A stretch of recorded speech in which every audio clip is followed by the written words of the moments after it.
Thank you, Ashley. You're welcome, hon.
Whoops.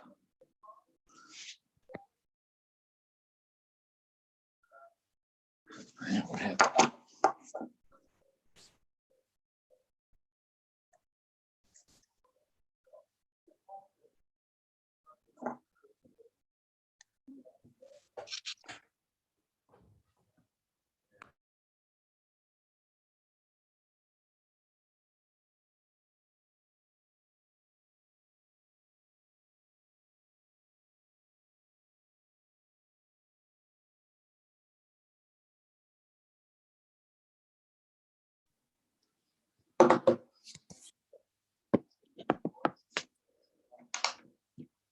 Hello?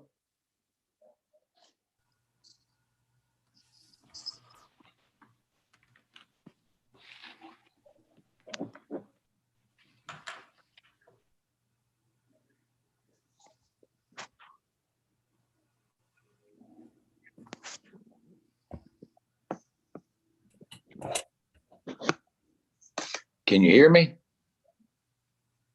I can hear you, Joe. Thank you.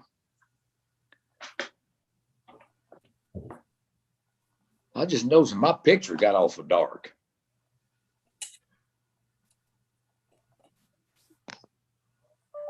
Hey, Joe, thanks for joining us today. You're welcome. Glad to be here.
I must be early.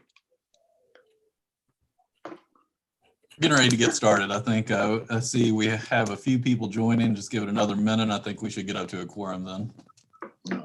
Morning, Jared. Good morning, Mayor. I like that boar above you. Yeah, that's my old Democrat friend, you know.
All right, good afternoon, everyone. It's 2:01, and I'm going to call to order the March 25th meeting of the Kentuckiana Regional Planning and Development Agency March Board of Directors meeting. Thank you all for joining in. We're going to kind of do this the same way we did last meeting. When we do call for a vote, you can either unmute yourself and say aye, or if you'd just like to raise your hand, and that will be recorded as the same sign. I'll then call for any nays, and again, you can do the same procedure. So I'm going to turn it over to Jarrett for roll call. Just to make it a little bit easier rather than calling, I've been able to go through here. So rather than doing a voice call, I've just been recording everybody as they log on, and we do have a quorum. So if we want to go ahead on the agenda item, and everybody's attendance will be reflected in the minutes. So we can go ahead and move forward with the agenda. Looks like Jarrett's looking for a quick meeting. Must have an important engagement to get to. So, all right, we'll disperse with number 3. We'll jump into number 4, minutes. Everybody has seen the minutes, hopefully, in their packets. So, need a motion and a second to approve the minutes of the February meeting. Motion to approve, Bill Durr. Second, David Eaton. All right, have a motion and a second. Any discussion? Hearing none, all those in favor say aye or raise your hand. Aye. All opposed, same sign. That item is approved. February financial statements, Tom. Thank you. I'm going to share the screen with the financial report. I'll try to here. There we go. This is agenda item number 5, and what I'll do is I'll scroll through the pages, and if anybody sees anything that they want to ask questions about, I'll be glad to stop or go back if need be. The first page is the summary of elements grouped by division, and as we're 66.67% through the year, so that gives us an idea of what if everything was spent at a 12th of the budget, but everything varies somewhat, obviously, but as you can see, each division is well within that level of spending. Some of the work elements are a little bit ahead, some are behind. Some of them have available funds that'll carry over. So based on what was in the budget, you may remember that we had projected some significant surpluses at the end of the year, but as you look at what's on the various activities on that first page, you can see that we don't have anything that seems to be causing any problems. Then the next part of the report is agency-wide line item revenues and expenses. And again, we don't anticipate any problems. We set up a 12th of the dues budget as earned each month. And so obviously we're right on target for that. And the rest of it, we record the revenue as it's being as the costs are being incurred against the contract. So as you look at these, you can see that we don't have any problems with our revenues versus expenses.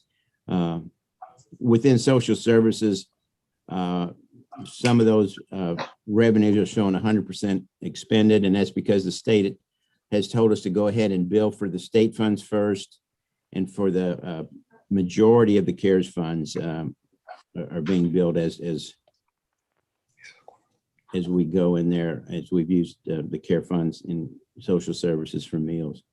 So again, as you go through, you can see that there's not anything that's causing us any problems and concerns. And again, if you see anything that you want me to talk about, I can go back.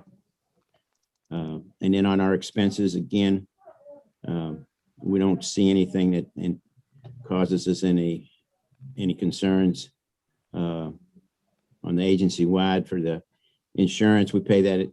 That's for the insurance on the building and the fidelity bond and liability, things like that. That's all paid at the beginning of the year and expense at the beginning of the year. So that's why that's 100%. Some of the contractors in social services, for example, in home care, we don't budget an amount for each of our contractors.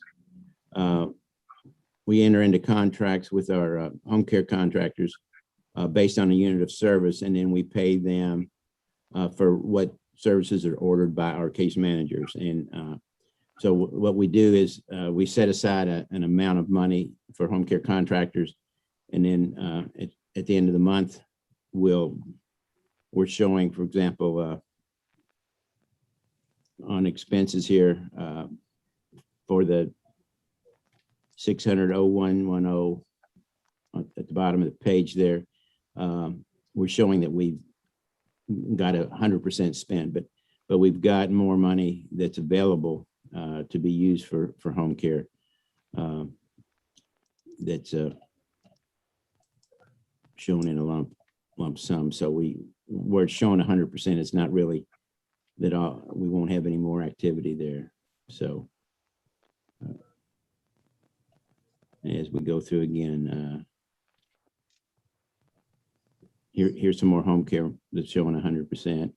But you also notice for 68000, we're showing that we've got $676,000 of home care expenses that are available to be utilized for the rest of the year.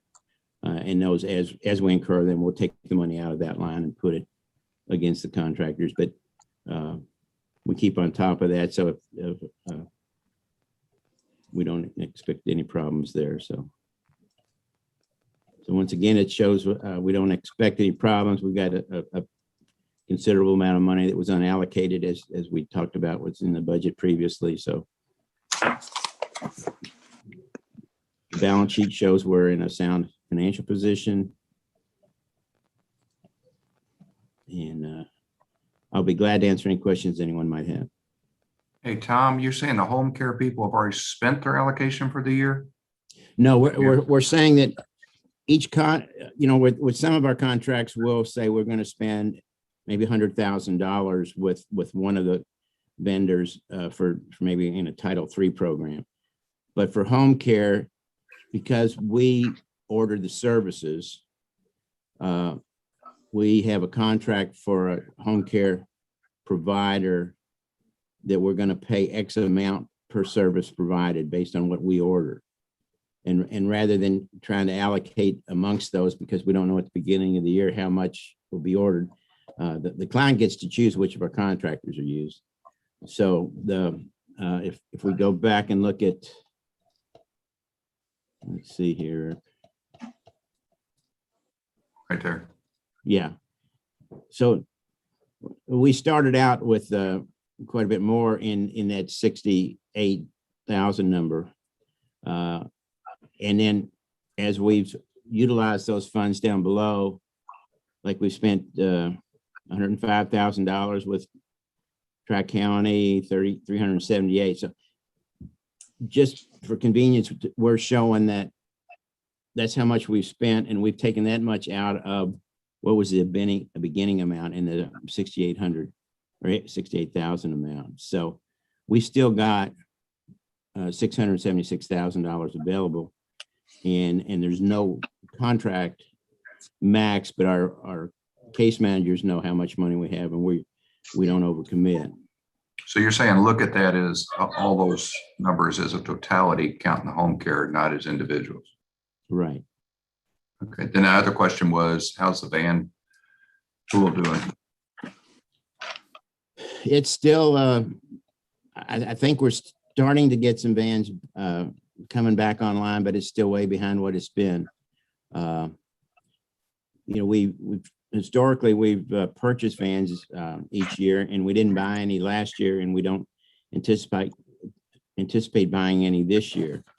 But the activity is down. But I believe it's starting up, but I don't think it's gotten anywhere close to what it was. I know it's not anywhere close to what it was. I don't know the exact amount. Okay, thanks. Mayor, I can speak to that. We are currently at 16 vans that are active with 81 active members. We're increasing that as it goes, as people return to work. And Stacy, the program manager, has had some productive meetings with Norton and GE, as well as Baptist and a few others, with hopes of with interest of hope is increasing. One thing that we are looking at is using our Every Commute Counts program to help shuttle people to vaccination sites, because that's an allowable expense through the CARES funding. So we're hoping to utilize our Every Commute Counts program right now while we're building it back up for the vaccination transport. Are there any other questions? All right, thank you, Tom. Thank you. Motion a second to approve the financial statement. Motion to accept. I'll make that financial- motion. Todd Pollock. Second. All right, any further discussion? All right, all those in favor say aye, raise your hand. Aye. Opposed, same sign. That item is approved. Moving on, item number 6 is a report from the Director of Kentuckiana Works. Michael Greighton, who is a director, is going to present us some information regarding the Kentuckiana Works program. Michael. Thank you. It's pronounced Gritton, Michael Gritton, but I'm glad to be with you. That's just a reminder of the fact I haven't been here in a while to present to you all. So that's a good reminder. I need to come more often. Jared, I appreciate the invitation. I was asked to just give you all a quick overview of Kentuckiana Works. So let me start, since you all deal with lots of federal grants. Remember, the federal government invests in workforce development partly through a law called the Workforce Innovation and Opportunity Act. And that law creates workforce boards. And that's what Kentuckiana Works is. Kentuckiana Works is a workforce board. And those boards exist all around the country, and they're required by Congress to have a majority of business people and to have a business chairperson. So our current board chair is Tony Georges, who's the UPS HR leader. The previous chair was Tom Quick, the HR leader at GE Appliances.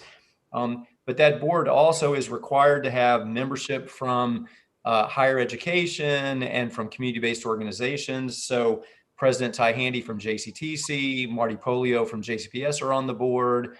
Sadiqua Reynolds from the Urban League is on the board, and there are also 3 slots on that board for organized labor. So it tends to have a lot of voices, and they're charged with trying to both guide those federal investments, but also trying to tackle workforce challenges with any other funding stream we can try to find. One of the things those boards are challenged to do all around the country is to oversee the running of career centers in their area.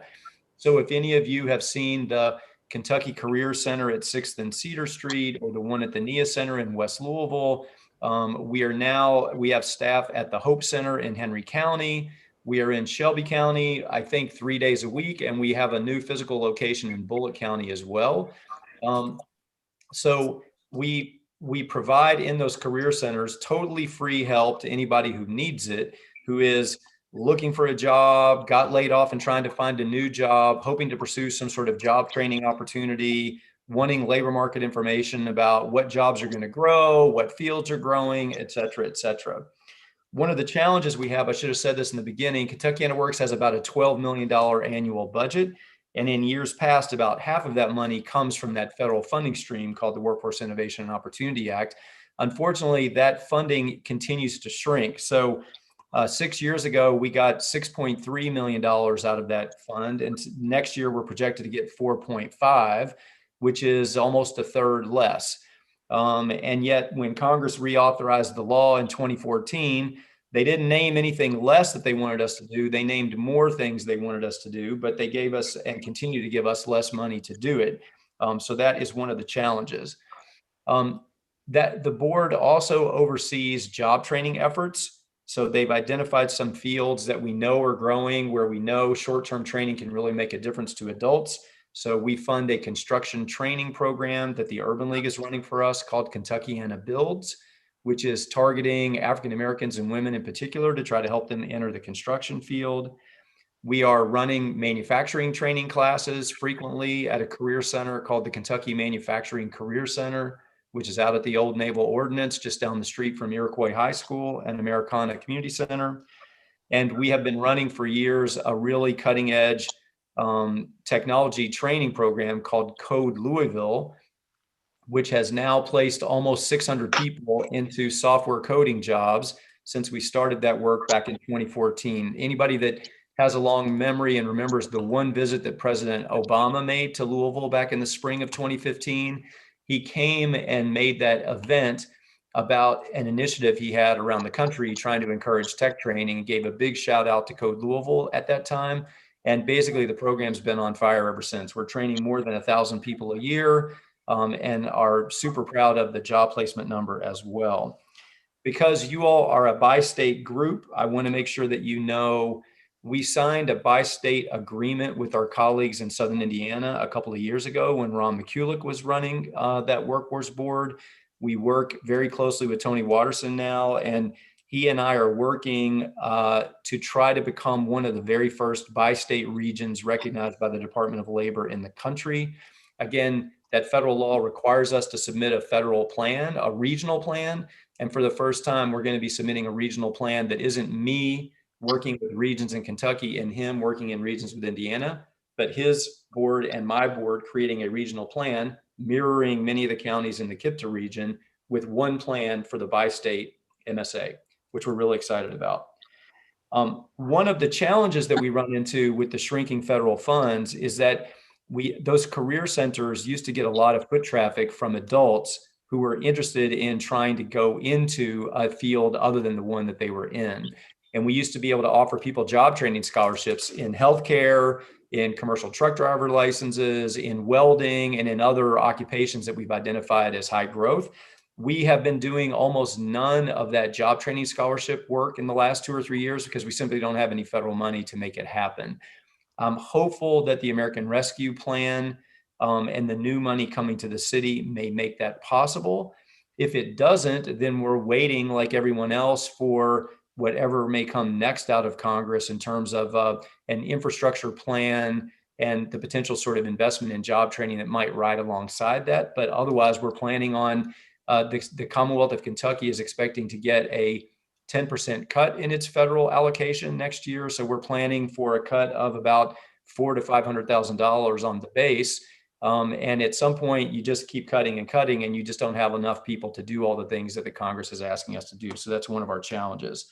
To get the bigger picture of why that funding is only half of what we do, each of those training things I described to you, construction, manufacturing, and information technology, are being co-funded by other funders. The city of Louisville is helping to fund the Code Louisville program. JP Morgan Chase grant is helping to fund a tech training program called Tech Louisville. The manufacturing work is co-funded by the Louisville Redevelopment Authority, and the construction training program is co-funded by federal money that the state controls that's separate from the money that they give to local boards.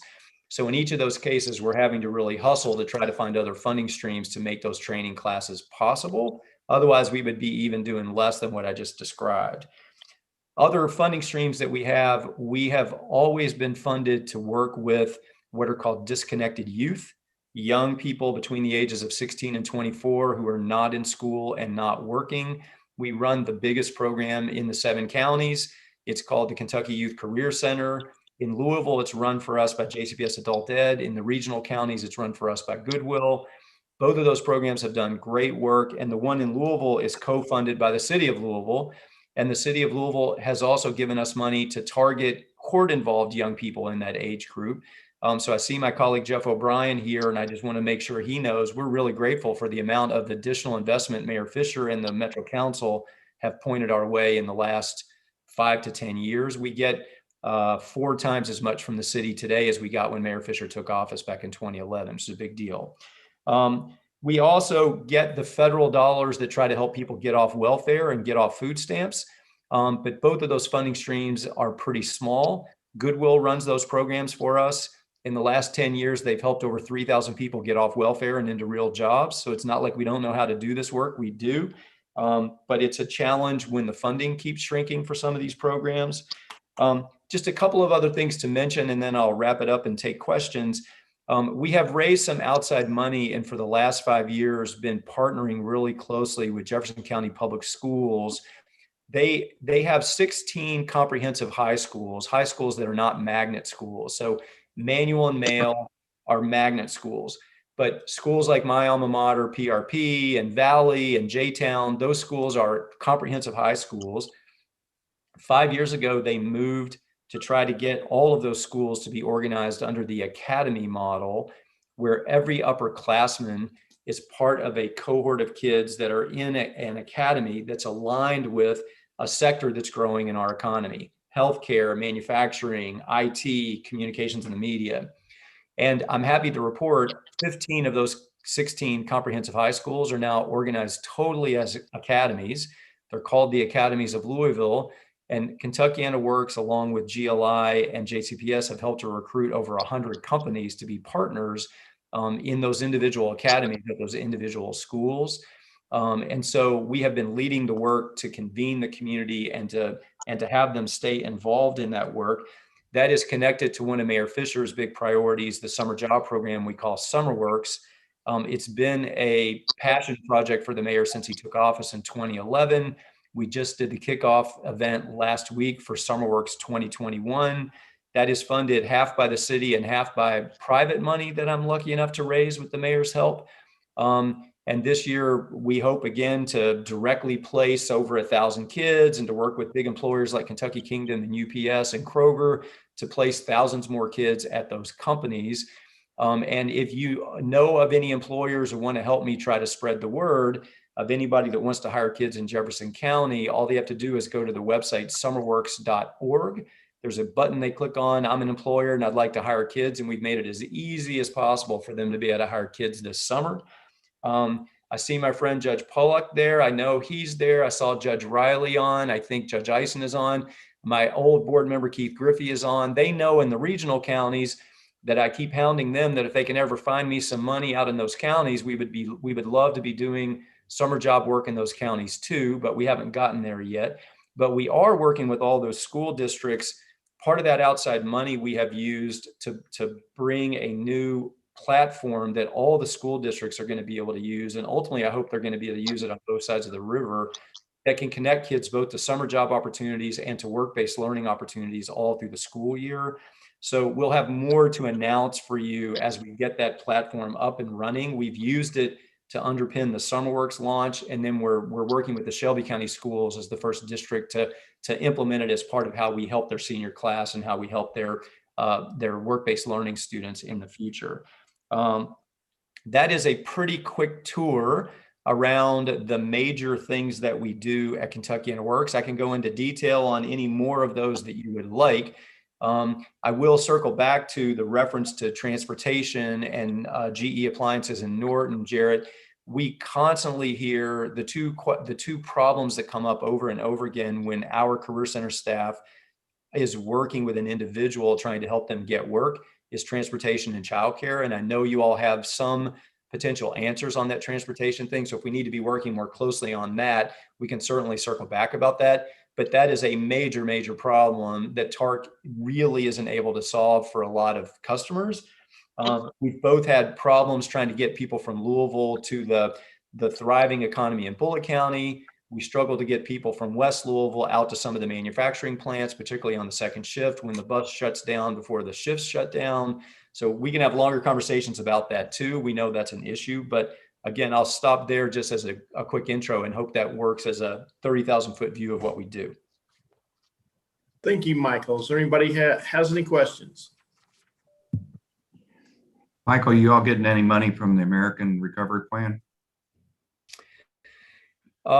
We have not gotten any money of that yet, and none of it comes to us directly. So to the extent that the city is getting it and maybe some of the counties are getting it too, that's an individual conversation we'll have to have with the cities and the counties. But we are not getting any money directly from the American Rescue Plan. When will And your I was with regional- Mayor Dariff. I was with your chamber with Dina Karam and Mike Kometz this morning. So I want to give you a shout out for J-Town too. I saw you on the meeting a minute ago. Danielle, you had a question. Yeah, I did. When will your regional plan be available? You can find a copy of the regional plan that we drafted to comply with the Indiana requirements on the Southern Indiana Workforce Board's website.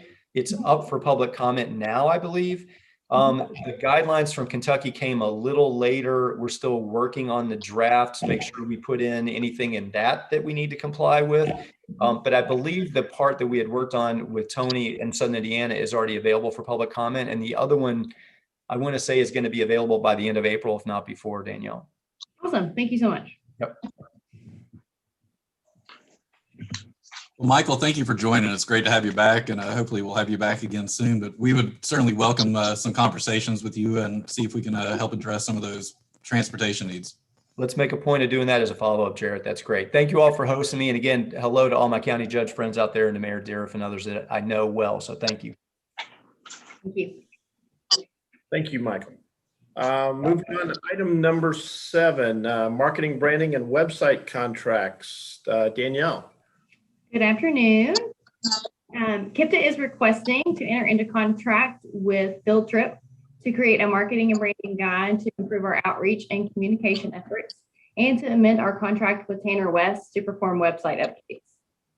The technical assistance that we provide to our units of local government has been evolving and trending to more online and technology-based assistance, which, as you all know, has been a significant need during the past year while navigating the pandemic. We host meetings and public hearings via Zoom. We stream them on YouTube. We send out online surveys to garner public opinions on city and county projects when you all are submitting funding applications.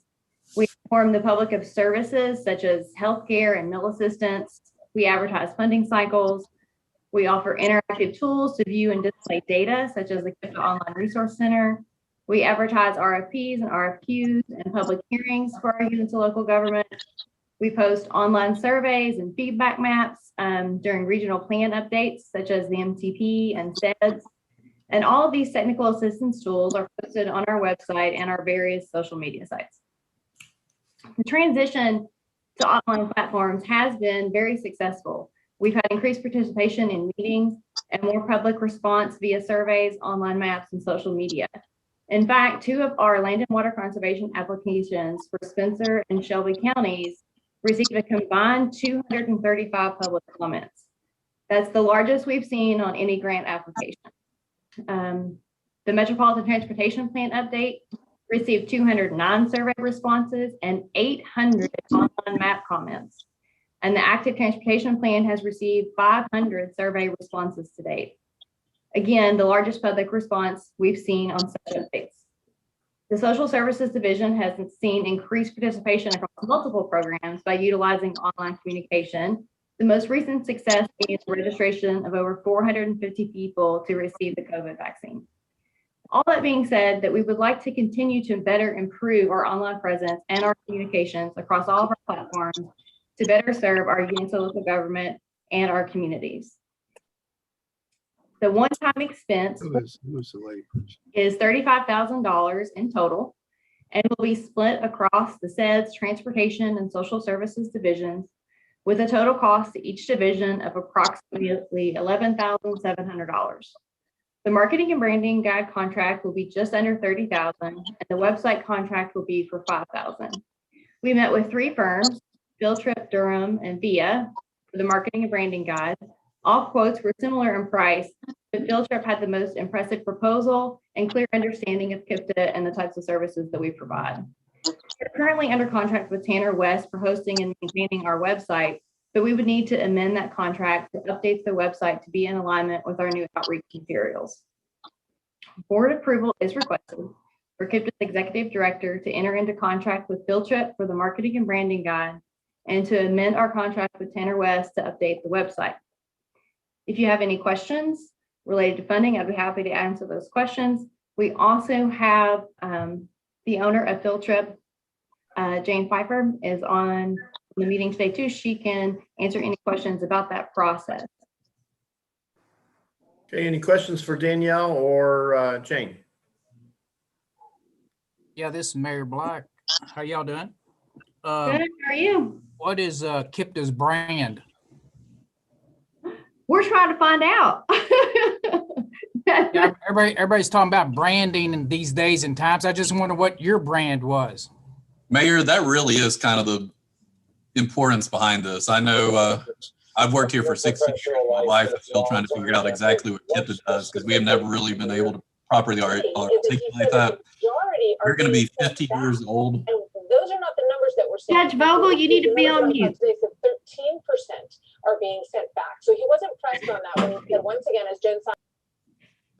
But in 2023 is going to be 50 years since KIPDA has been in operations. We've never had an opportunity to do this. Over the past year, due to decreased travel and other expenses in the COVID environment, we actually have the opportunity to pursue this.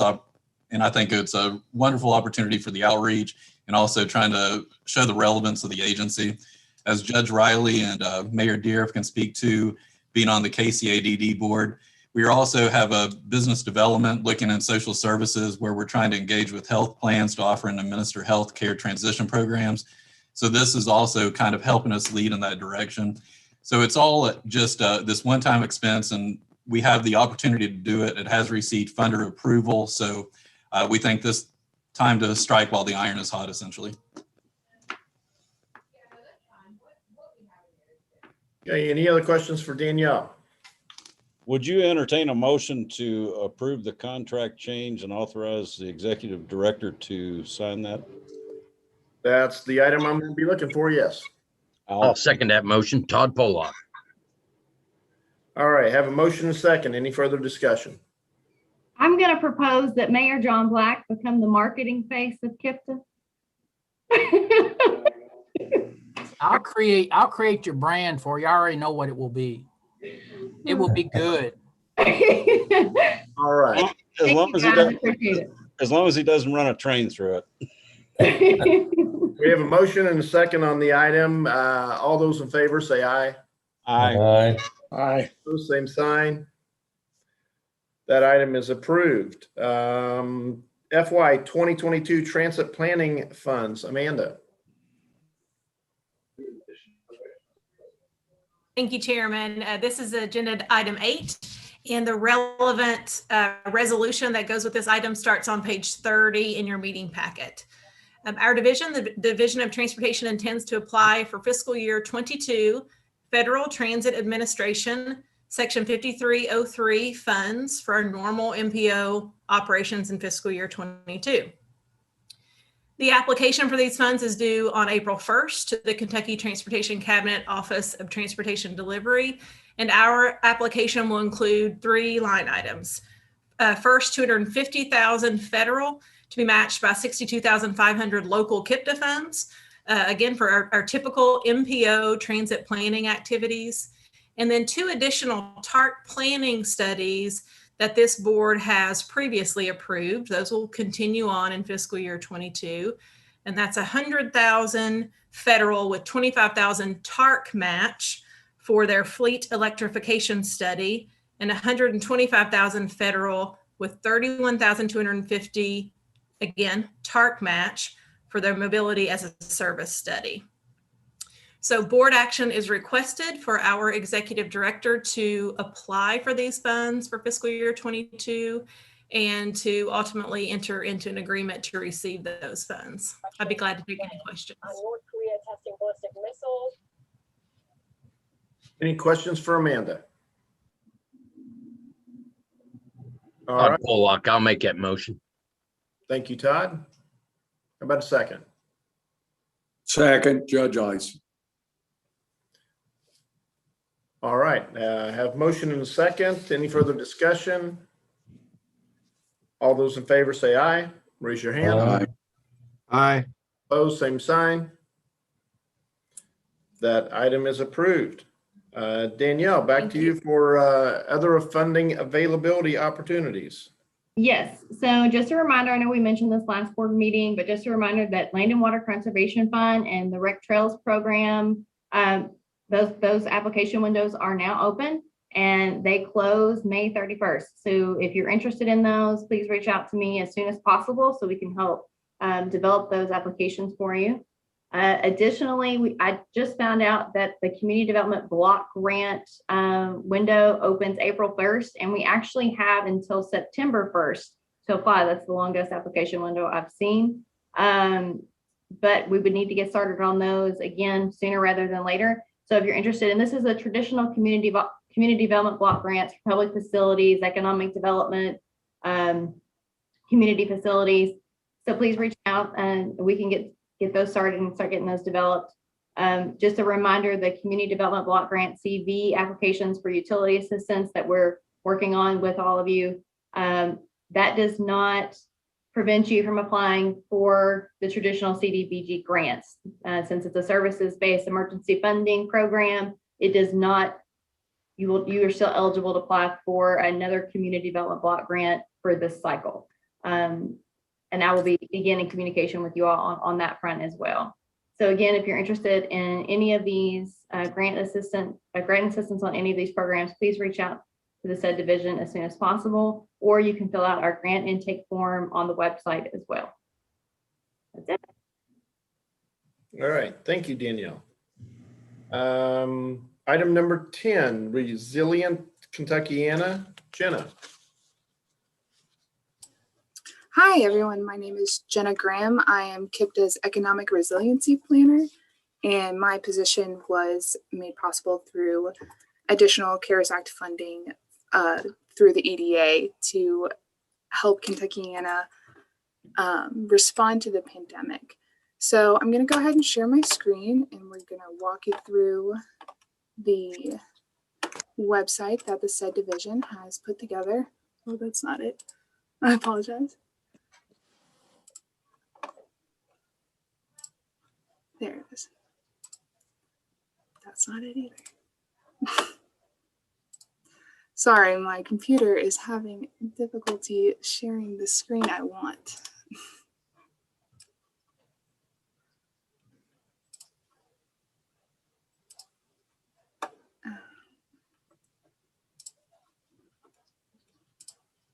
Okay. You're doing fine. We don't know how to do it either. Thank you. I appreciate that. Hopefully this is the right one. There we go. Can everybody see the website? Okay, perfect. So here is the homepage. This is where you first land when we get in here. I'm going to start with the section for all of our plans that we have available to you guys. So you are familiar with the SEDS plan as well as the HMP, I am sure. We also will have the pandemic recovery plan, which is a part of my job that I will be doing later on, which will be available to you here. And we also have on our website, which is pretty cool, we have language changes, so you can change it to Arabic, English, or Spanish. So let's get started with our separated COVID tab.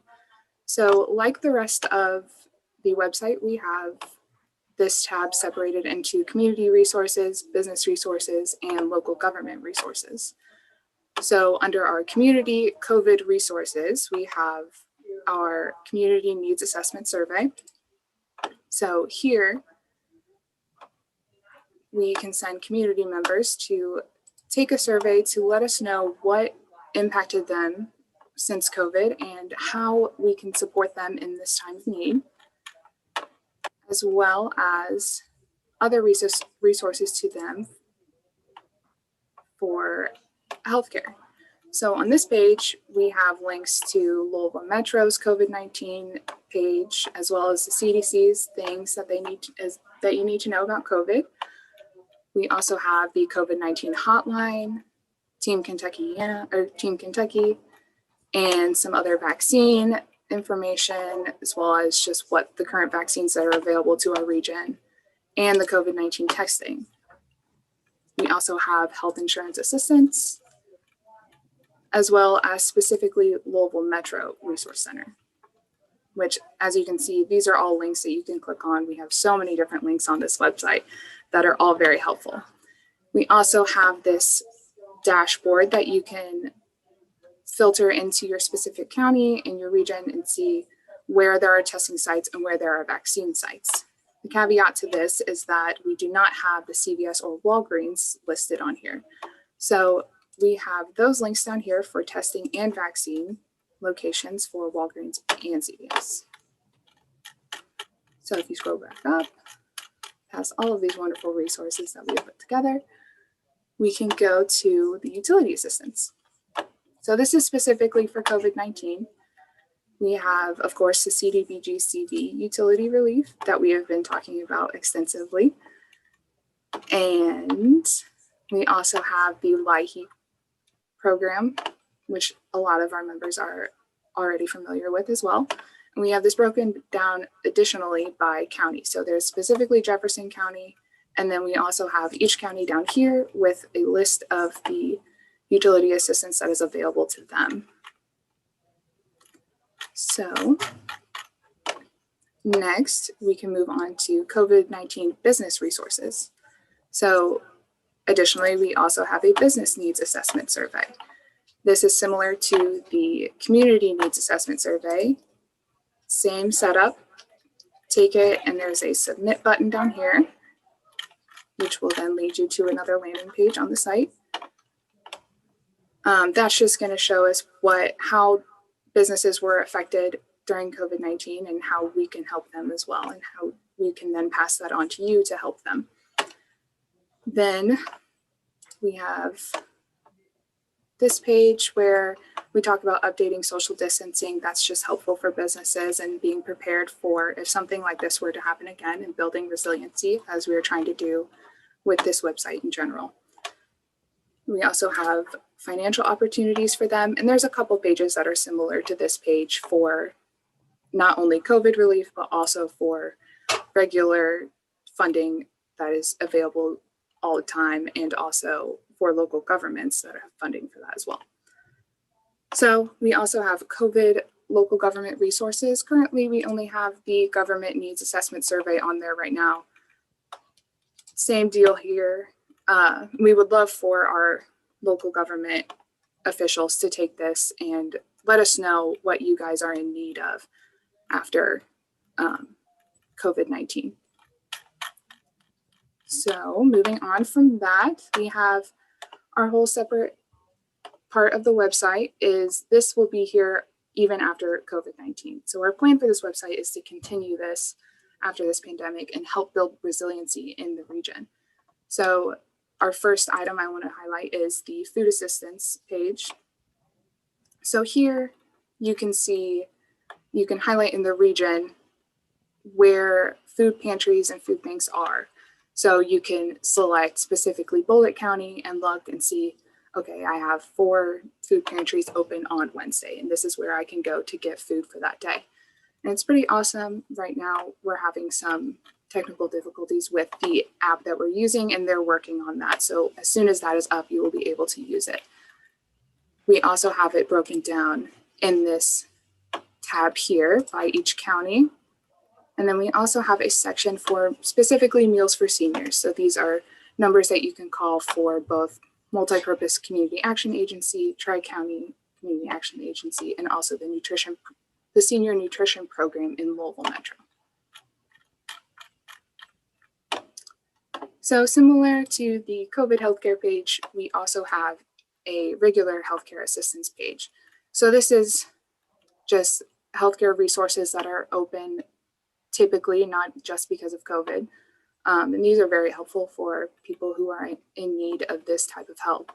And this is also other help locations in the KIPDA region as well. And you can select which area you would like to see and specifically which type you are able to see. Then we have same deal for utility assistance as well. We have another dashboard, or not on this one, I apologize.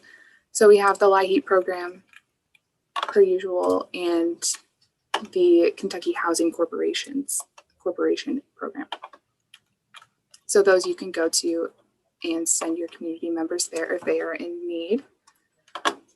We also have a tab on transportation and mobility. So this highlights public transportation like the TARC system, as well as Oldham's public bus.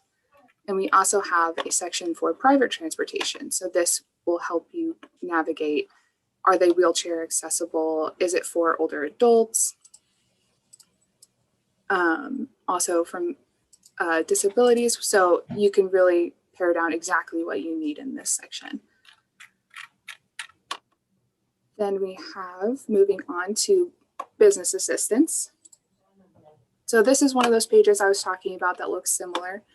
You can see the funding program and what kind it is. So it'll either say, this one says funding assistance program. We also have grants as well as loans, and it gives you a brief description, when the application deadline is. And if you click here, it'll send you to that page's link to read more about it and see exactly what you are eligible, what projects you are eligible to use it for. This one is for businesses. We then have a local government, which I will get to. So as well as for business assistance tab, we have the business resources. So this is just a non-exhaustive list of all the different kinds of resources that we have compiled for businesses. We have technology, marketing and outreach, financial assistance, online integration, how to get your business online, and just some other helpful resources like the Veterans Business Resource Center. Find that to be very helpful for your local businesses as well. So you can send them there to find some additional assistance. So for our local government tab, we have our own financial opportunities. So same thing here, type, description, what the deadline is, and then the link to the application as well. And if you are interested in applying to any of these, you can go and fill out our grant intake form, and that will give us, said division, a better view of what you are in need for and what kind of grant you want to apply for. So we also have a tab on public engagement and how to get your public more engaged in government efforts. So we highlight the community needs survey, which will be helpful to you to know exactly what your community needs in the wake of COVID-19. And we have some helpful links to how you can build a survey, how you can get on social media if you want links on helping put your local government on social media is helpful. More video meetings if you guys continue to host meetings online. And also if you are interested in using a website, we have links to help you build one of those.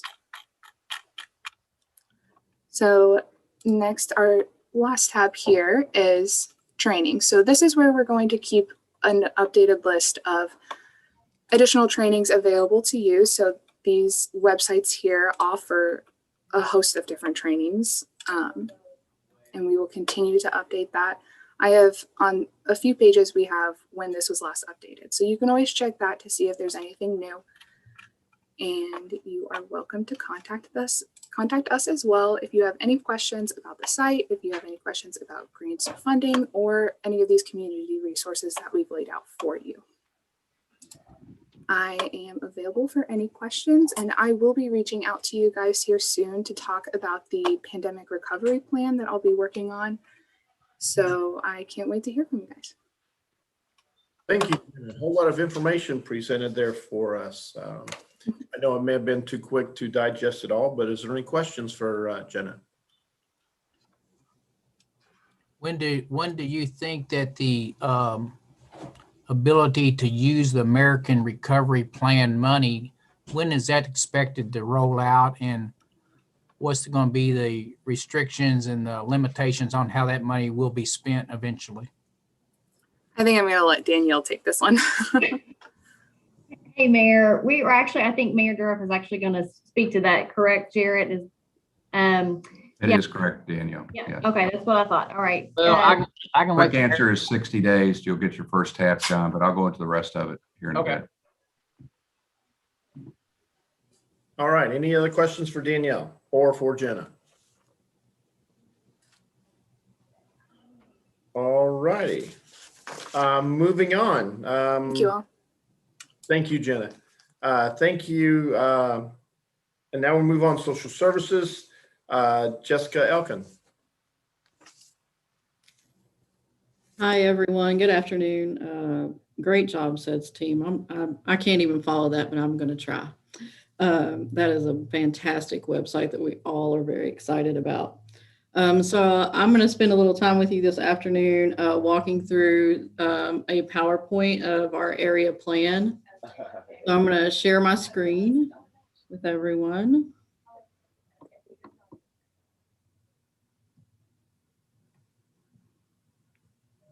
And make sure that you all can see that. Are we good? Yes. Yes. Okay, great. I'm like Jenna. I was like, don't worry, I'm going to be exactly the same. So, as you guys know, we do an area plan every year. It is typically a 3-year plan. Last year during the pandemic, they basically skipped over that year. We resubmitted our plan from the year before. As we're in the second year now of pandemic, they allowed for that 3-year plan to be extended for a 4th year. So this area plan is truly basically still our 2020 plan with very small changes. We have decided as an agency and like much of the rest of the state that we updated our area plan only in very few spaces with particular caveats to pandemic. And I'll show you just a few of those as we go through. So it reflects the efforts of the AAA in determining the needs of the older population in the service jurisdiction, arranging through a variety of linkages for the provision of services to meet needs. And we evaluate how well the needs were met by resources applied to them throughout the year. As I said, it's a 3-year cycle, and due to the pandemic, this is an extension with minor updates and pandemic caveats, mainly being that we want to resume normal functioning, but we will do that on a graded basis as we are allowed to do so. One of the main things that we are keeping in mind as an area agency on aging is that we have learned some things through this pandemic that are going to be very positive things that will influence the way that we provide services in the future. We very much see what was known as our traditional service provision now becoming a hybrid model. Such things as doing online support groups, more phone calls, really digging down to see what our future looks like. Next year, we will do a full rework, reformat of the area plan, fiscal year 23 of the area plan with a full needs assessment. This is our mission and vision of our area plan. This has not changed. This has been our mission and vision for a few years now, after it was updated. Just a quick reminder of our service area, especially those 2 highlighted ones at the top. Not only is 20% of Kentuckians 60 or older in our region, but of our region's population as a whole, 20% of those are older adults. You can see there that we have pretty significant percentages of those with disabilities as well. and that our limited English proficiency, older adults, is on the rise. I put a little asterisk down there because the state has decided to pull some data from a partnership with the University of Louisville, I believe. So this might change slightly. That's a quick breakdown of our funding sources that we do each time we roll through. It's a little better demonstrated on this slide of services offered and the amounts of services offered for the current fiscal year, including our COVID relief funds. This is going out into your email if you haven't seen it already today. And if you all have questions, just ask. I'll be happy to answer them on this call or on this Zoom and or in my email. Just a little bit about our partnerships and associations. As you all know, we have multiple community partnerships, and we're always looking for growth opportunities in every corner we can find. Always excited to make a new partner. We've also recently worked with retail pharmacies and local health departments on some vaccine initiatives, which I'll talk about in a little bit. We can't say enough how strong the providers have been during this pandemic and the phenomenal work they're doing to ensure services are maintained, and they will continue that. We know they will through this next fiscal year as we transition out of pandemic. Committees and coalitions have been on hold in some cases and not in others, but we continue to look forward to getting back to resuming that business as usual as well. I highlighted this one here, as I said a little bit earlier, that the transition from pandemic operations to newly defined traditional operations will be one of our primary goals. We want to maintain those things that we have learned that have made a positive impact in the way that we can provide service delivery. We have not been able to provide all of the traditional services that we do before pandemic, but there are some very good things that we can carry forward. We continue to work on our Aging and Disability Advisory Council and expansion, and to expand revenue streams and increase service provisions. Our top 3 service needs, this was based on our needs assessment for the original first year of the plan, and it remains true to this day. Transportation, which Michael talked about earlier, as well as being a difficult thing to manage. Housing and home repair, and affordable in-home care services. Just a couple service area strengths. We are a hub of information and we're growing. Our presence in the community is known, and we're working, as Danielle talked about earlier, about rebranding ourselves to make that, to penetrate all aspects of all communities in our region so that people know exactly who we are, where we are, and what we do here, and how we help the community as a whole. Dedicated providers. These are our most utilized services, in-home services, and the pandemic effects on each one. As we talked about before, our in-home services like our home care program and others, they've had difficulty maintaining aides during this pandemic. Clients have been on hold due to either they've experienced COVID, they're protecting themselves from COVID, aides have experienced COVID. We're hoping to see that turn around soon with the vaccination efforts that are going on out there, but it's still currently a struggle. Transportation remains most utilized services. Caregiver supports, and that means all aspects of caregiver support groups, information, respite for them, training for them. That encompasses a large area of services because one of our main beliefs is you care for the caregiver as much as you care for the client, because that is truly the most valuable, one of the most valuable community members we have is those who care for others. And meals. I don't think I need to say anything more about that really.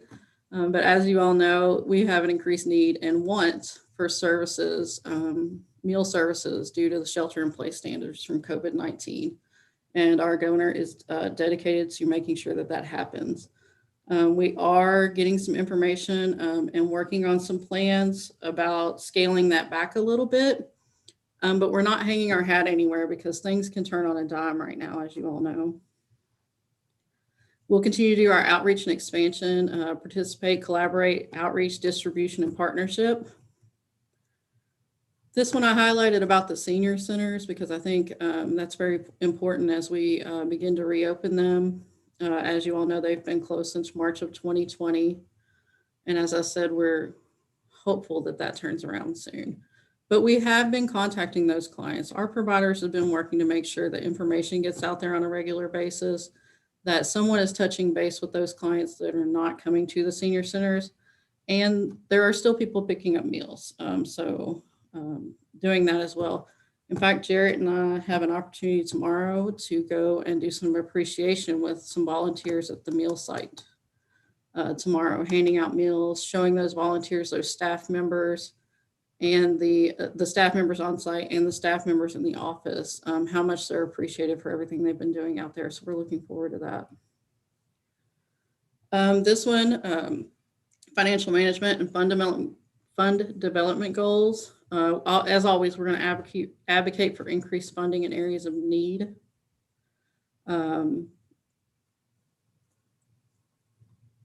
Program and policy limitations inhibit us at times from meeting our community's greatest needs. So we'll continue to tell our story about the needs in our community and ask for change for those particular things. I think everybody on this Zoom call knows exactly what we mean there. KIPDA continuously seeks alternate grant opportunities. We're working on one right now. Holly, our special projects coordinator, maybe looking at an AARP grant that we'll give you more information about once we get that worked through, and others. So constantly looking for that and seeking opportunities for post-pandemic service provision, meaning that when we come out of this pandemic, clients will be experiencing, and they're currently experiencing, but we'll be able to better serve them and looking for opportunities for growth, particularly grant funding for mental health, physical health, and general well-being related to the pandemic.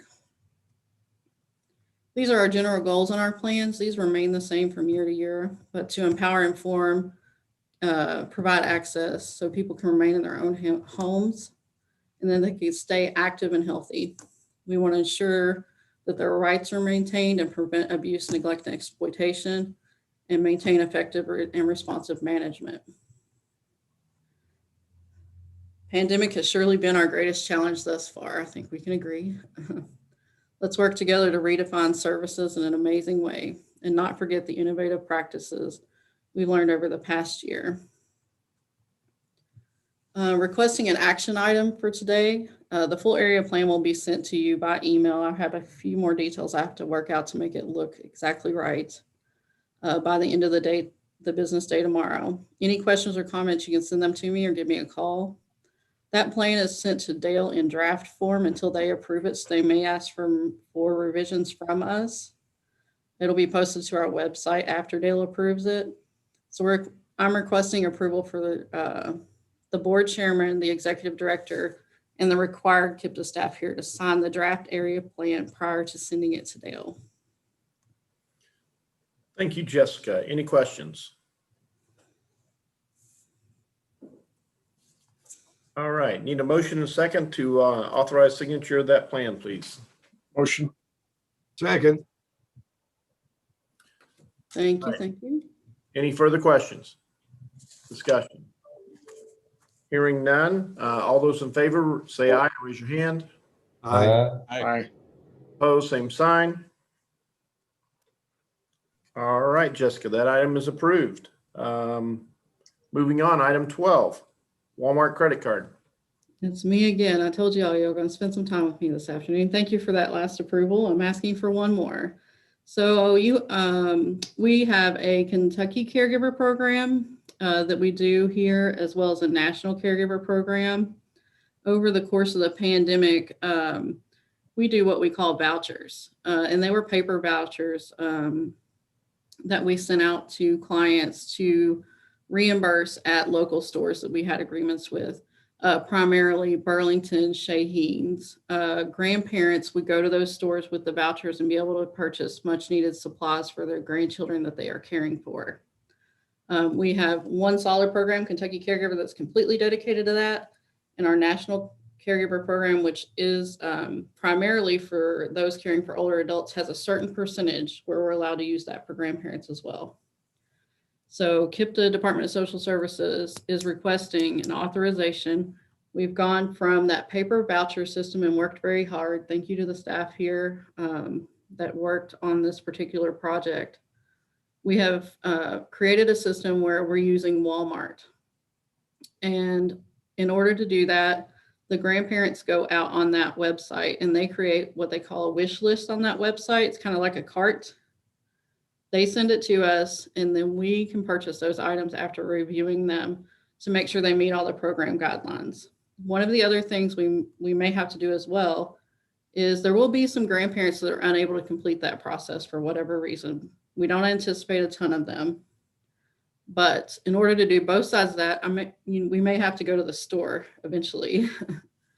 But we'll need to ask for authorization for a Walmart credit card with a monthly limit of $20,000 to support the National Caregiver and Kentucky Caregiver Program. As I said, these support grandparents raising grandchildren under the age of 18 that have met the requirements and had DCBS screening as well. So if we establish that credit card, it's easier for us to maintain that program using that singular credit card for maintaining each purchase that's been made. As you know, some things will go out as ordered and maybe not get delivered.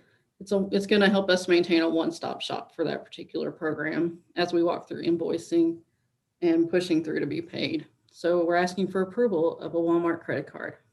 Jessica, the connectivity that you have right now from the grandparents is all digital. Do you all have also an and/or phone number that somebody can call to sign? I'm sorry, Mayor Durf, did you say all digital, meaning do we call them? Now, you said that right now you have a digital person that can sign up. That's digital. Do you have the access of people that don't have digital access to be able to call a phone number to get in? Oh, yes. So they call, the grandparents actually fill out paperwork. They call us, we do an intake paperwork out to them. It comes back in, we review the application. Then we notify them that they're authorized for a voucher. And then that's through email, but we also call them. So we have full connection with them. Did that answer your question? Yes, yes. I'll make a motion to for approval of the application of the Walmart credit card then. Mm-hmm. Second, Bernie. All right, have a motion and a second. Any further discussion? All right, all those in favor say aye, raise your hand. Aye. Aye. Opposed, same sign. That item is approved. Jessica, you're up again. COVID vaccination update. I think I need a drink and take a breath, but here we go. So Chairman, when I walked past you earlier, we were talking about celebrations. So I'm going to start this particular topic with this one because it has been a bright, shiny star in all of this pandemic experience. So first of all, thank you to Walgreens for contacting us the week before last to ask if we could potentially get over, well, they asked for 400 people. Could we get 400 clients, providers, and caregivers together for a vaccination opportunity? We said yes, and we did. And the only reason that happened is because we have phenomenal KIPDA staff, you all as board members, amazing providers, and community organizations. In literally 2.5 days of that schedule being open to schedule 400 people, we had 450 people register for vaccines. There's no words to put to that. It was an amazing feat to watch our internal KIPDA staff and everybody involved get those phone calls to us, get people registered on that site. And the CED division, the transportation division, all work together to make sure HR, that a site was found in that amount of days, that transportation was available on site for those riding the TARC bus, that those calls were made, that people got there for those COVID vaccines. again, I'm out of words. Amazed, thankful to be there and see the clients and the provider staff and the caregivers come through as we assisted Walgreens in those lines was a touch that some of us needed again, to see why we do what we do and how working together can make true things happen in this community. I will say over and over again, we have the best region and community in this country. When they say, can you, we say yes. Even if we have to check with each other on a regular daily basis 10 times to say, we still got this, and we do. It was fantastic. So that's on that.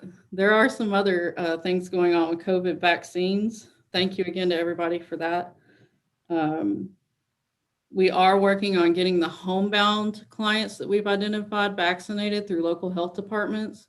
So we've been working closely with them. We're still working out some transportation issues with clients that need transportation to vaccines. We were able to get the majority of clients. I'm waiting on the final reports that we had identified previously vaccinated through this vaccination opportunity that I was just telling you about.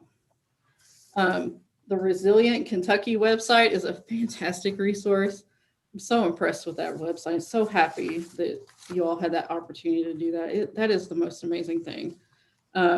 You all will also get a list if you want to print it out just to have in front of you of local sites where you can get vaccinations and opportunities for registering individuals, including the state and local partnership testing sites for COVID. So if you want to print that out, but I'm out of words. It's been amazing, and I think Jarrett can speak to that as well.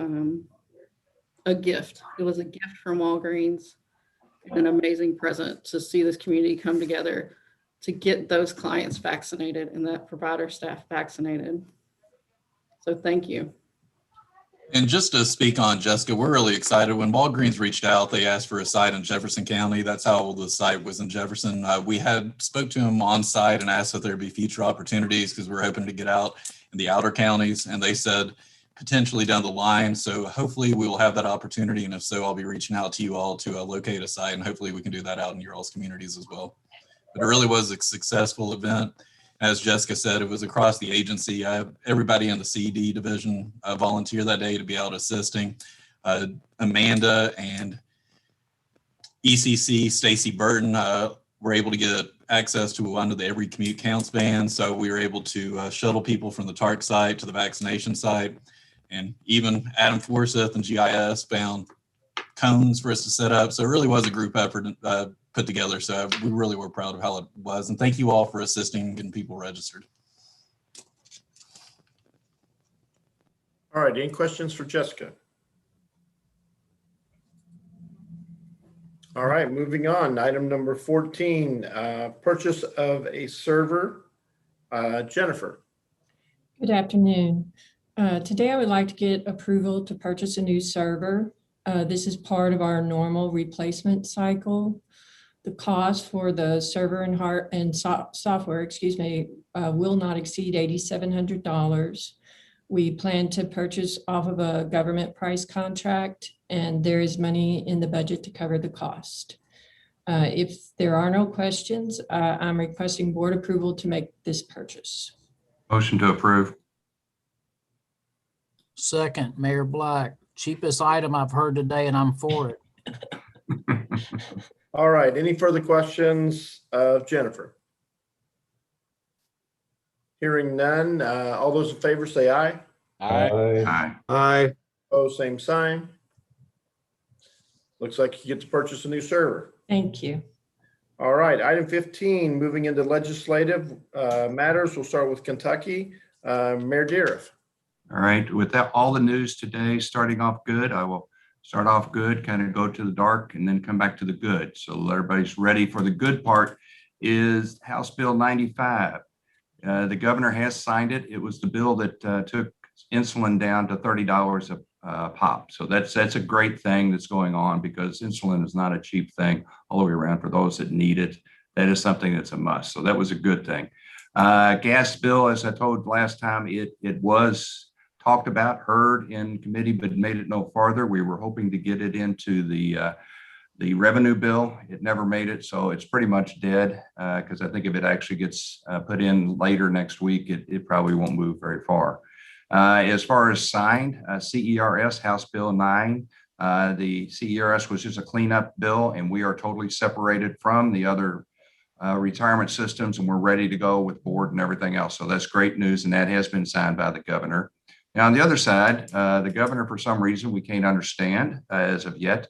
Senate Bill 171 was a splash pad bill, had some other things in it, but as far as police being able to work 12 hours over a 2-week period on a daily basis, municipal investments. But the biggest thing we couldn't understand why he vetoed the splash pad bill. So now we're still required to get a rescue hook. If you're on the splash pad, we have to go out and rescue you with a rescue hook because it's got to be there, and some of the other ridiculous things of treating splash pads like swimming pools. But we'll be back on override veto of that Senate Bill 171. As we talk about vetoes, Senate Bill 105 was a conservatory of abandoned and vacant properties. Again, we're not really sure why he wasn't willing to let local municipalities be the conservator of these properties, because it allows us to upkeep and get rid of and take them farther so we can save our cities. But we'll be working to ride that veto over. And then House Bill 312 was the open records bill. We proposed an open records bill. We're not trying to be less transparent, but as we all know, and those that have gotten requests from California, Texas, Florida, and everything else for everything that's in your back office and open records, because they want to sell it to other people. We had a bill that put out there that you had to be in the state of Kentucky, and it had a little hiccup where we allowed true journalists that were outside the state of Kentucky to have open records with a purpose. The governor vetoed that, probably got the press pushing against him as an individual, because we had worked with the major press organizations. So again, we'll work on trying to get that overridden, because the time it takes you to do open records many times is wasted money that you can't charge in time that you could be helping somebody else. And to go on the good side, the American Recovery Act, for those that are cities, you can check with KLC. They have a list, or they've sent you out a list. I'm assuming the counties, KCO, has sent out their list. Just if you haven't checked your monies, this isn't something that is set down by the governor or what we're going to get this time. It's actually part of the recovery bill, what you're going to get. Cities, J-Town last time of the total of 2 different amounts got $2.7 million total, and we're going to get 5.2 this time. So if you kind of take what you got last time, double it, take a little bit away, it's roughly what you're going to get under the new American Recovery Act. What you can use it for is COVID relief, as you always have been. But difference in this bill and the CARES bill, this is a revenue replacement bill, unlike the others. So you can use it for taxes that you have not been able to collect, say in J-Town, because we have so many people working here. Thank you, KIPDA. They pay us the occupational tax, and we're fearful of those people that may be working at home, like Amanda, that we may not collect what they should pay us on a yearly basis. So that lost revenue from tax is collectible under this bill. You cannot take and reduce your taxes and ask for the money under this bill. So yes, you can if you don't get in the revenue, but no, you can't give your people a tax break and take money from this funds that are coming in. You can pay for investments in water, sewer, and broadband. Those are other things that they're looking for, infrastructure investments. And another item is transportation, that they're trying to do more, again, for transporting would be an organized piece that you can use. And if you want to give a premium for those, it's called a premium pay for essential workers.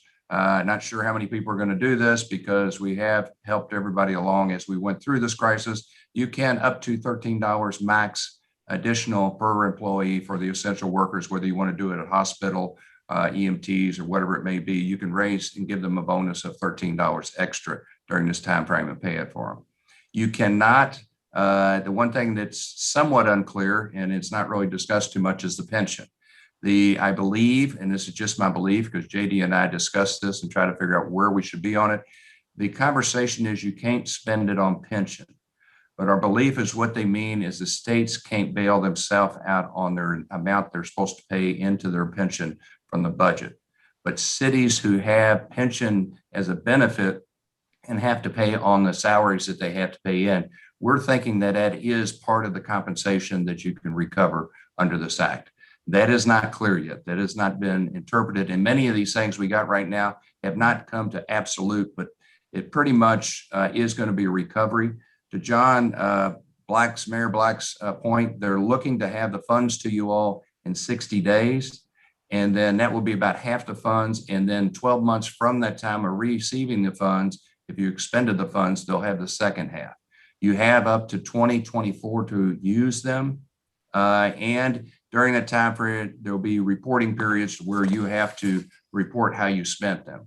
And on some of the other areas, they're going to have higher education. They got 130 billion for K through 12 to stimulate the higher education, for whether it's for social distancing, better HVAC, hiring custodians, nurses, counselors during this time frame, because many of our kids have been very much having a situation at home where they're having a hard time because they don't get to see people. None of us need to be in a house all of our time. There's expanded tax credit for children with low wage earners. I won't go into the details of some of it will be, you'll get it back on your tax return. Some of it will be actually cash you'll get. Healthcare expense, the reducing the cost of healthcare for low income wagers, similar to bringing Obamacare back at a more affordable rate. Food, housing, and childcare. They're assisting the hardship, like the SNAP program. They're increasing the amount in the SNAP program by 15% of the people that receive it. 1 in 6 renters are having a problem with rent payments, so there is a rent aid in the program, and they have a critical investment for public health. They have a $30 billion for public transportation, and there's many other things that they have that I won't go into. So that's the touches of kind of how it is. I'll take somewhat questions, but we haven't really got the absolute Bible on what this relief is going to come in, but that kind of gives you the touches as of 2 weeks ago. Along with federal government, they like to tell you the day after you can receive the money rather than how you apply for it the day of. John, you got something? Yes. You said, Mayor, you get 4.5 million. Now, you can only buy so much hand sanitizer till you have enough of it, okay? And unless you're going to put water and sewer into your city there, I just don't see any way that I can spend 1.6 million myself on hand sanitizer and COVID related things. So, you know, in that first go around, we were able to deposit some money in our account. And yes, we've helped out tremendously a lot of nonprofits in the last few weeks. We gave Tri-County Community Action Agency $7,500 last night. American Red Cross $7,500 last night. Hope Health Clinic $7,500 last night. But my point being is, Mayor, I don't see any way that the money, we haven't been hit with loss of taxation here, so I don't know how I'm going to spend the money, actually. You might, John, have loss of taxes over the next several years. We did not have a loss of occupational tax last year, but we may have a refund coming in this year. So the refunds would be covered in that situation. We're also, there is very unclear on infrastructure. It looks like it may be able to use for infrastructure in your city. And I don't want to put that out there yet because it's unclear how it's going to be used. But if they allow it to be used on infrastructure, whether it's building a new police department or paving roads, then you probably could. Not that you need a new police department, but you may be able to use it on infrastructure, the general maintenance of the city. I would like for at least to help, because it was divided among all people, just not COVID folks who got hit with COVID. There's a lot of people still working, never missed a paycheck. I would wish we could put it into some public parks, public things like that, that the whole community could enjoy for the next 15 or 20 years. That would be considered infrastructure if they let it go that far. That's why I said they haven't brought down all the interpretations yet. Well, please lobby for that, Mr. Mayor. We need you. I will make that phone call for you, John. Any other questions? Again, right now, from what I told you in the beginning, those are the how you can, and then the infrastructure and how it may be possibly used is something that we're looking to try to push for interpretation. And hopefully that is so that you can take your city to the next level so that we can keep the people here in Kentucky and Indiana, Southern Indiana, rather than have them stay in New York or Chicago. Thanks, guys. I try to keep it short, not too long. Thank you, Bill. You actually took a lot of my report that I had just put together here, and I appreciate that. I can't stress enough the importance of being patient. We don't have to spend the money all at once. And as Jared and I spoke before the meeting, the rules are still being written on how we can spend this money. So please be patient. You will be receiving your first amount of money in about 60 days, and then you'll receive the next in about a year is what we're being told. So you do have some time to put together a long-range plan to determine how you want to spend this money. But I just encourage you to be diligent, just wait, because as more and more of the departments, both federal and state, receive their guidance, then they'll be pushing the guidance down to us. So don't get too overzealous and start spending it on 3 or 4 truckloads of hand sanitizer, Mayor Black, but just be patient. The guidelines will come down, and then we'll be able to spend the money. So I've got all the hand sanitizer I need. I got 6 closets full of it. Well, also the key thing right now is not as much what you can spend it on. I don't want anybody to go ahead and cut their taxes thinking they can use this to supplement it. And then they find out later, they not only can't use it, they can't get the tax money back. So that the things not to do are as important right now as the things you can do. And from the Indiana side, one of the items that is concerning is the occupational tax, as Mayor Deere spoke to.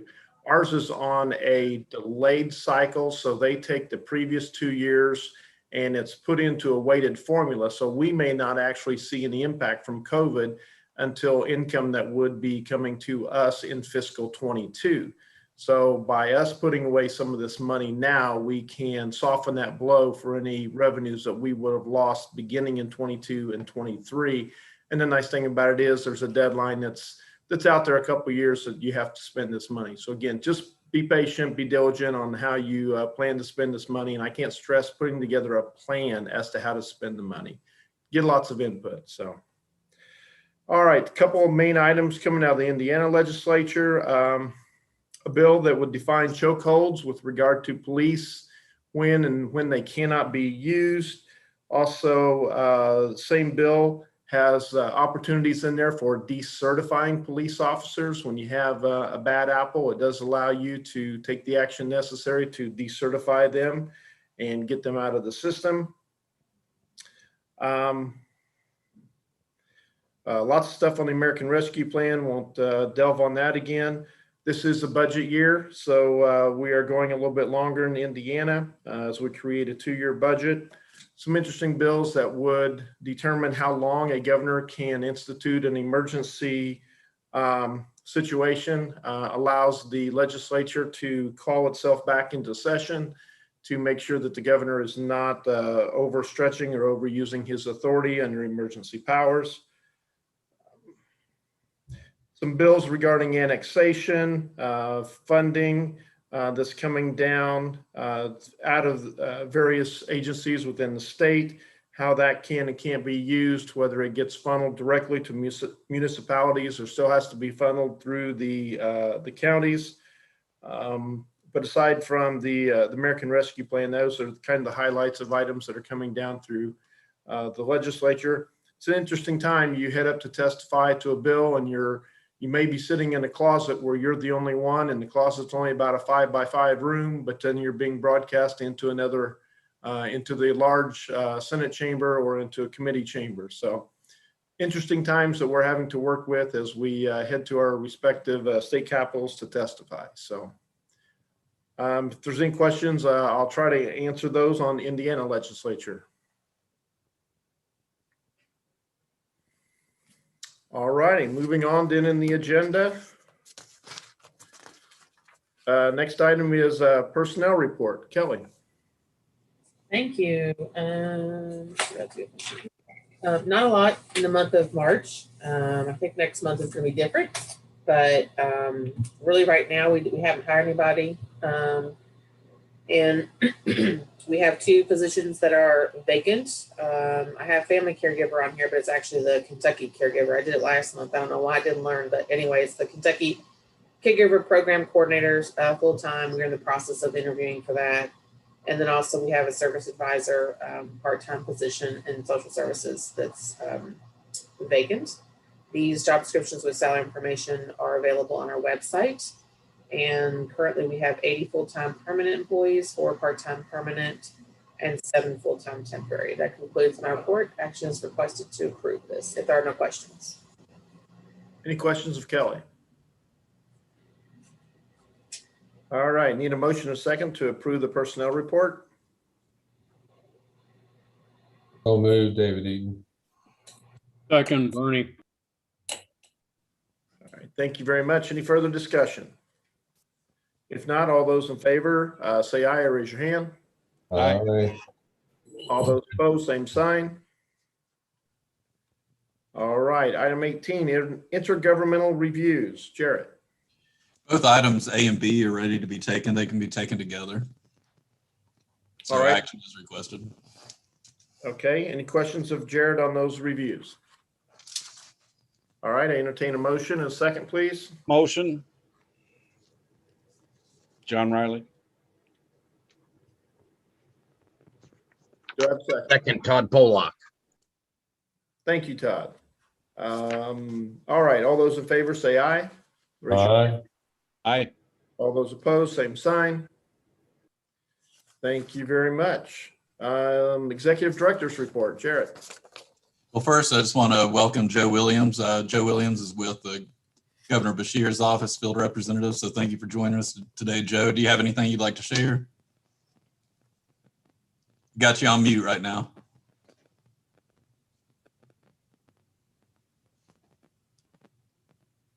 Got you on mute, Joe.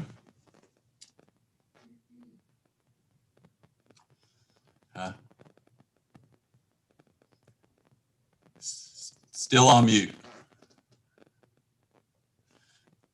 Well, if you can come off, let us know. Just speak up. It's good to have you here. Well, to move on, I have one item that's just a really positive item. As we've been reporting over the past year, back last February, one of our employees had their email compromised, and they were an employee that handled a lot of personal information. So we have been working with attorney generals and the office of the affected the states, the attorney general's offices and the states of the affected individuals. And we worked through that, but then in June, we submitted our notification to the U.S. Department of Health and Human Services Office for Civil Rights.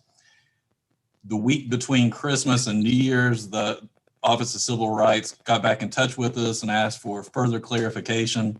And we worked getting those responses together and submitted those at the end of January. Talking to our attorneys, we were told that they'd likely come back with more questions, and this could stretch on for another 12 to 18 months. So obviously, we were not looking forward to that, but on Friday, we received a letter from the Office of Civil Rights saying that the matter had been closed and complimented our staff's efforts in resolving the issue. So that is fantastic. We finally have that issue where we can put to bed and move past it. And I just really want to recognize Jennifer Wall, Jessica Elkin, and Joanna Weiss on our KIPDA staff for all their efforts in navigating this, because it was a tremendous burden on top of, obviously, all the additional work from COVID. So I'm pleased to report that that issue has been closed out. The next thing is just kind of a little discussion, or if you all want to start thinking about it, but as vaccinations continue and the incidence rates continue to go down, I just wanted to gauge you all to see what your all's interest was about returning to some form of in-person meeting, rather doing it hybrid, or what your all's wishes were. Do you want to continue operating as we are? But I just wanted to leave that up to you all as the board to see what your all's direction would be. So open that up to discussion and see what you all would like to do. I'd like to see us go back to in-person meetings, and maybe with that room big enough, we'll be able to social distance, at least for half the group. Jared, what restriction are you under with personnel? Are you at a 50% restriction still? We're right. They raised it to 60%, so we're operating around the 60% right now. 60. So can you have the meeting with personnel there, or would it just be us? It would be us, and that day we could adjust staff scheduling to stay within capacity. Our building is so large that we've been doing the 60% based on staff numbers as opposed to building capacity. So we're well under the capacity restriction. So the way our Burke room opens up to the conference room, we could accommodate a good number, especially if we went to a hybrid approach where people were able to join virtually as well as come in person. Well, Jared, if we would unfortunately ask staff to remain in their workplaces, do you think we could have the full board in the room if staff was not present? I mean, staff that normally attends KIPDA meetings. I think we could make that happen. It might be that we restrict it to consultants or other things that kind of hung around after the transportation meetings. Just be those board members in attendance. Other thoughts? What meeting were you thinking about bringing back, Jared? What were your thoughts? April, May? What?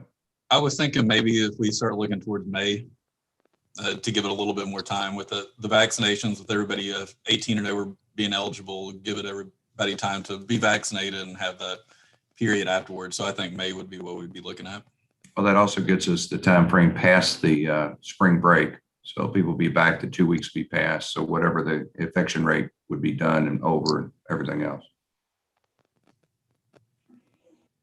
And as I think Jared and I spoke, we would still offer the opportunity for people to do a virtual if they wanted to, if they were uncomfortable with coming into the large setting.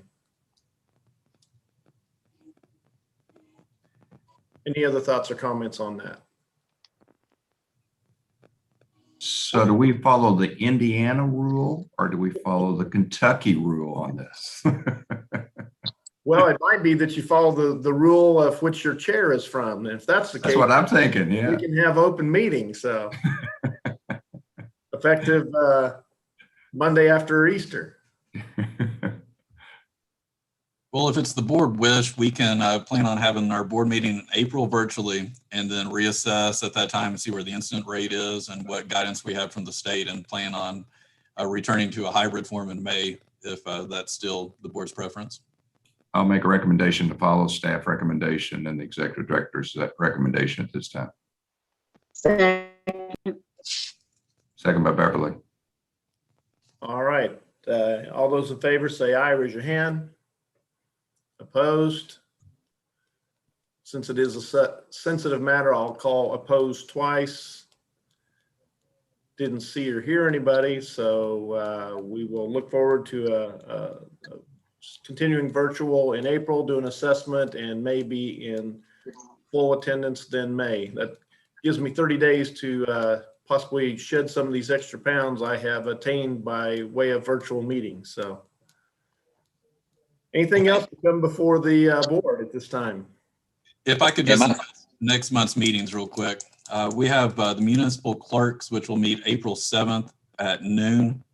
The Regional Planning Council is April 13th at 11 a.m. The Regional Water Management Council is April 13th at 1:30 p.m. The Transportation Technical Coordinating Committee will be April 14th at 1 p.m. And then on April 22nd, we'll have the Transportation Policy Committee at 12:30, the Regional Transportation Council meeting at 1, and then the April KIPDA Board of Directors meeting at 2, and JD Cheney, Executive Director of the Kentucky League of Cities, will be joining us at the board meeting. And this concludes my report. My apologies, Jarrett, there for cutting off your report. Any other questions for Jarrett? Am I still muted, Jerry? We can hear you now, Joe. Thank you. Thank you. I do apologize. Chairman, I apologize to you and the board. Sometimes I'm like Fred Flintstone in a Jetson world when it comes to computers. I just want to say thank you for the invitation. Really don't have any comments. I just enjoyed listening. We at DLG, and I know myself, we very much appreciate you ad districts, always have when I work for Bashir Senior. And please feel free at any time to give me a call or email me or text me. And we're looking very much, as you all are, to get back in person. Again, thank you for having me. Thank you, Joe. All right. Does anybody have any other business to come before the board at this time? Go ahead, John Riley. Make a motion. I'll make that motion to adjourn. All right, we have a motion. Second, Beverly. We have a second. All those in favor, you can leave the meeting. Those who are opposed can stay on. Thank you, everyone. I'm opposed. Thank you. Then you'll probably be on by yourself.